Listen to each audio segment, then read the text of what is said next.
Павле и Силван и Тимотеј до црквата на солуњаните во Бог, нашиот Татко и Господа Исуса Христа. Благодат вам и мир од Бог нашиот Татко и од Господа Исуса Христа. Должни сме секогаш да му благодариме на Бога за вас, браќа, како што е право, зашто вашата вера расте многу и се умножува меѓусебната љубов на секој од вас, така што ние сами се фалиме со вас меѓу Божјите цркви заради вашето трпение и верата во сите ваши гонења и маки што ги поднесувате. Тоа е знак на праведниот Божји суд, за да се сметате достојни за Божјото царство за кое истрадате, зашто е праведно пред Бога да им врати мака на оние кои ве измачуваат. А вам на измачуваните олеснување заедно со нас, кога ќе се јави Господ Исус од небото со ангелите на својата сила, во пламенен оган, за да даде одмаз за оние кои не го познаваат Бога и кои не му се послушни на Евангелието на нашиот Господ Исус Христос,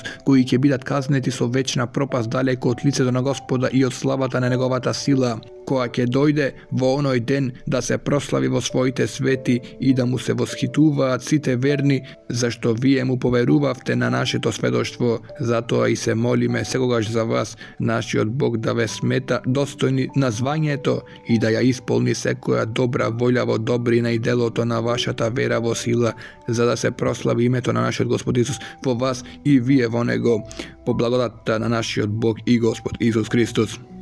Ве молиме, браќа, во однос на доаѓањето на нашиот Господ Исус Христос и за нашето собирање заедно при Него, не дозволувајте брзо да се поколебате во разумноста, ниту да се исплашите ни од дух, ни од слово, ни од послание, како да е од нас испратено, како веќе да настапил Господовиот ден. Никој да не ве измами ниту по каков начин, зашто тоа не ќе се случи додека први не дојде отпаѓањето и не се појави човекот на беззаконието, синот на погибелта, кој се противи и се воздига над се што се наречува Бог или светина, така што ќе седне во Божјиот храм и ќе се представува себе си дека тој е Бог. Не помните ли дека ви го зборував ова уште кога бев кај вас? И сега знаете што го задржува за да се појави тој допрва во свое време, зашто тајната на беззаконието веќе действува само да се отстрани од средината оној кој сега ја задржува. И тогаш ќе се јави беззаконикот кого Господ ќе го убие со здивот на својата уста и ќе го уништи со појавата на своето доаѓање. Тоа е оној чие доаѓање е според сатанското действување, со секаква сила и со чудесни знаци и со лажни чуда и со секаква неправедна измама за оние кои загинуваат, зашто не ја примија љубовта кон вистината за да се спасат, и затоа Бог ќе им испрати заблудна дејност за да и веруваат на лагата, да бидат осудени сите кои не поверуваа на вистината, а имаат задоволство во неправдата.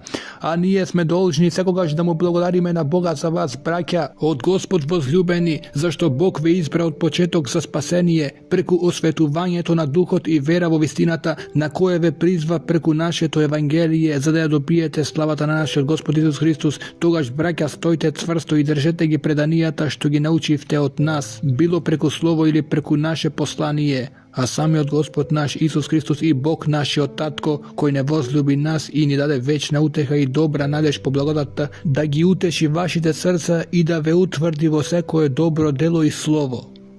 Најпосле, браќа, молете се за нас, да Господовото слово да трча и да се прославува како и при вас, и ние да се ослободиме од расипани и зли луѓе, зашто сите немаат вера, но верен е Господ кој ќе ве утврди и ќе ве запази од лукавиот. Уверени сме во Господа за вас, дека го правите и дека ќе го правите она што ви го заповедаме, а Господ да ги управи вашите срца кон Божјата љубов и кон Христовото трпение. А вам ви наложуваме, браќа, во името на нашиот Господ Исус Христос, да се двоите од секој брат кој води неуреден живот, а не по преданието што го примивте од нас. Навистина сами знаете како треба да се угледате на нас, зашто ние не се владеевме неуредно меѓу вас, ниту јадевме дарум нечии леп, туку работевме во труд и напор, ноќе и дење, за да не му бидеме на терет никому од вас. Не затоа што немавме право на тоа, туку за да бидеме самите себе за пример, за да не поддржавате, зашто и кога бевме со вас,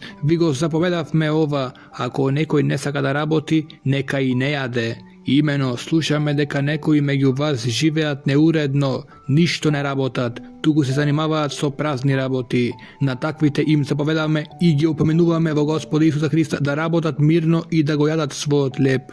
А на вас, браќа, да не ви се досади да правите добро. Ако пак некој не го послуша нашето слово преку посланието, означете го и не се мешајте со него, за да се засрами. Но не го сметајте за непријател, туку предупредувајте го како брат, а самиот Господ на мирот да ви даде мир секогаш и на секаков начин. Господ да биде со сите вас. Поздрав со мојата рака Павлова.